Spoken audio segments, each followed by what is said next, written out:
Hello there, lovely people, it's Alex from Nintendo Life here. Now, if you're a regular viewer of the channel, you may well have noticed that I recently did a video, that one up there, where I talked about the Nintendo Switch Online app, and how that really, it leaves quite a lot to be desired. Now, I was maybe a little bit harsh on the whole thing, and I did tend to go a little bit overboard when it came to ragging on it, because I mean, it is bad. I'm not saying it's not bad. It is bad, but you know, sort of I could have been more constructive with my criticism, and that is what I attempt to do in this video here. That should be what I hope to attempt to do. No, let's just move on. Now, I know a couple of people are probably rushing down to the comments. In fact, you may already be there saying, well, why didn't they just put it on the Switch? And yes, that is an argument, a very good argument, but an argument for another time. It's pretty clear that they're adamant that they're going to stick it on this app, and they're going to stick to this app, and so I'm going to be talking about ways they can improve the app, and I'm not just going to say put it on the OS, because that's an easy fix, and it's not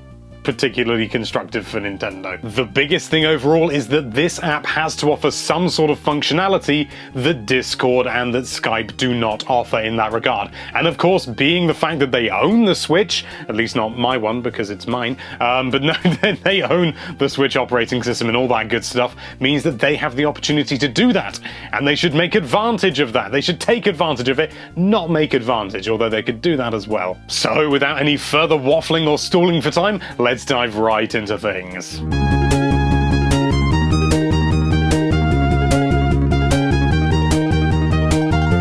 A text-based messaging system is so basic. I mean, it's been involved in Xbox Live since the very early days. I'm not entirely sure whether it was available on the original Xbox, but it certainly was there day one on the Xbox 360. Remember those sort of blades that went across?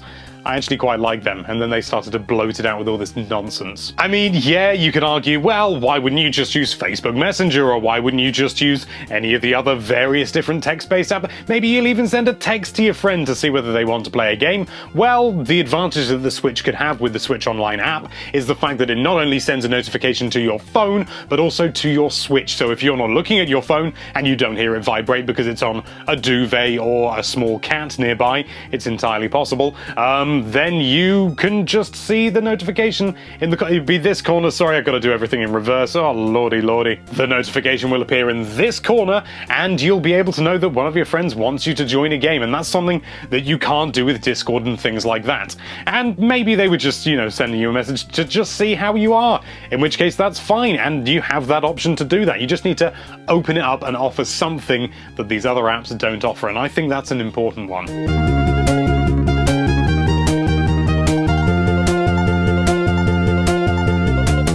I wouldn't say it was too much to ask to be able to have a chat with one of my friends, or even a whole group of them, in the Switch Online app without having to be in the same game lobby as my friends. Because what if they don't own Splatoon 2 but I want to chat with them whilst I'm with other friends playing Splatoon 2? Why can't I just do that? I mean, just the idea of not being able to do sort of a traditional, and I'm going back to Xbox Live as an example, party chat system is frankly baffling.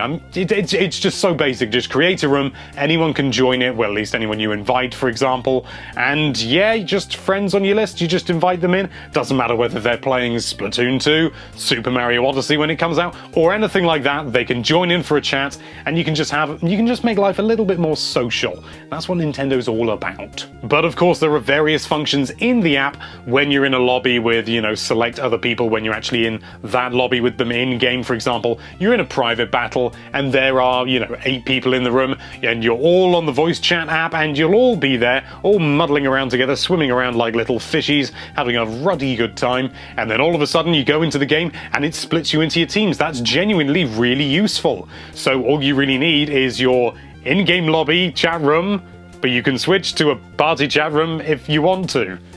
It's not hard. Also, I really don't get why you have to be in certain game modes in order to have voice chat, why you can't just, you know, sort of, you're in League Battle or something and you want voice chat, so you just activate it maybe, or you just, you know, sort of start a group chat in your lobby with the other people in the League Battle. Maybe you're going in with a group of 2 and you're with another group of 2, and so you want to be able to communicate with those random people, then that would be really, really useful. But it's just so limited at the moment, and there's so much more scope they could do, so much more freedom, maybe even chatting with people you've never met before. It's a crazy idea, Nintendo, I know, but just consider it.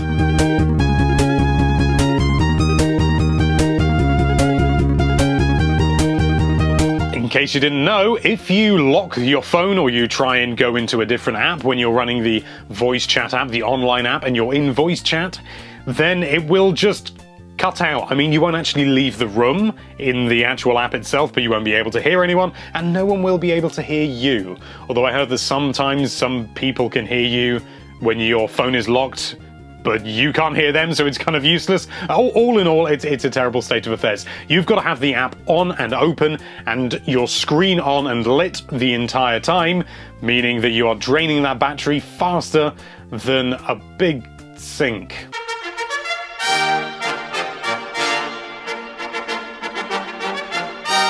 I can't believe that this is an oversight. I'm guessing maybe they just couldn't get everything working for whatever reason, maybe with the way that it switches between different chats for the time of release. So, I mean, it'll probably be sorted. So why is it on this list? Well, because it's important, and because a lot of people would have said if I hadn't included it.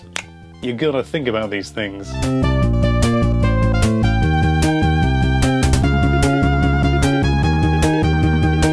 I've seen time and time again people saying things like, well, why can't we have the game audio from the game come through to the app and through to our headphones, and then you sort of cancel it out, and also it's wireless? Yeah, that's a really good idea. The only major problem with that is the fact that you will introduce latency, and so you'll be listening and you'll be watching the game on screen, and all the audio will be happening just a short amount of time afterwards, because the audio is going over Wi-Fi. It's unavoidable. So whilst it's a good idea in theory, it doesn't really work in practice, sadly. However, there is a very, very, very simple solution to this. Rather than having the game audio go through to your phone, why not have your voice chat audio go through to your Switch and therefore come out of your TV speakers or your Switch speakers, or whatever you've hooked up to it. Maybe you've got some headphones in and you're playing like that. Obviously that's Splatoon. I'm pretty sure it's something that's still on offer on Xbox Live now. I know that it certainly was back in the 360 days before my Xbox One started gathering dust, so I don't see why it shouldn't be an option on the Switch as well. If it just slightly sort of ducks the audio maybe, or maybe you could turn it off, or maybe just, you could choose the settings yourself, you could have it so that it lowers game audio when somebody's speaking, or it doesn't. Cool. And also the fact that there would still be latency isn't an issue, because what's more important, hearing an enemy starting to shoot to the side of you, or hearing your teammate react, say the thing, it goes over the internet, so there's going to be delay anyway, then there's a bit more delay when it gets on this end. Honestly, a delay's not going to kill you. Actually, a delay could kill you in game. Called lag. Only downside to all this is it does not solve the Bluetooth headphone issue, but that's another argument for another time. The whole thing about Bluetooth on the Switch, I mean, I thought maybe it was just about playable with the whole low latency Bluetooth adapter and dongle things. I changed my mind on that.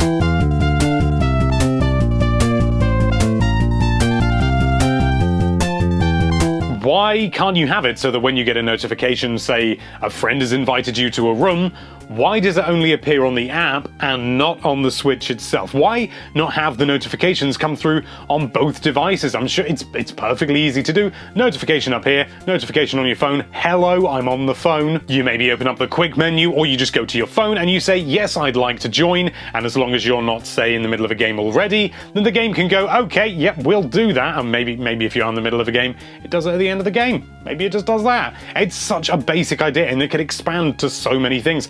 The messaging app, for some reason, I think what I was trying to say is the messaging app as well, because of course, then you can send messages and you can see that you've got a response from there. Basically, imagine Xbox Smart Glass, but actually good. This could even be expanded way beyond the idea of just the Switch Online app. You could have notifications come through, you open up the quick menu by holding the home button, and then all of a sudden you'd see the notification first, and then you'd open it up and it would say so-and-so, has invited you to a game. You wouldn't even need the Switch Online app, you could just do that. You could just go in there and do it that way. Although that does kind of go against what I said at the start about not just integrating it into the OS. But forgive me, Father. And there you have it. 5 ways Nintendo can improve the Switch Online app. And it's sort of extrapolated probably into more like 15 different ideas, but you get the picture. Do you have any suggestions of your own? I'm sure you do. Everyone has a suggestion of their own when it comes to the Nintendo Switch Online app. Let us know what they are down there in the comments. Thank you so much for watching. If you like this video, then why don't you communicate with that subscribe button in the most convoluted way possible and without being able to use wireless headphones. And be sure to check out nintendolife.com for all sorts of lovely Nintendo-related content. Thank you again for watching. Bye-bye.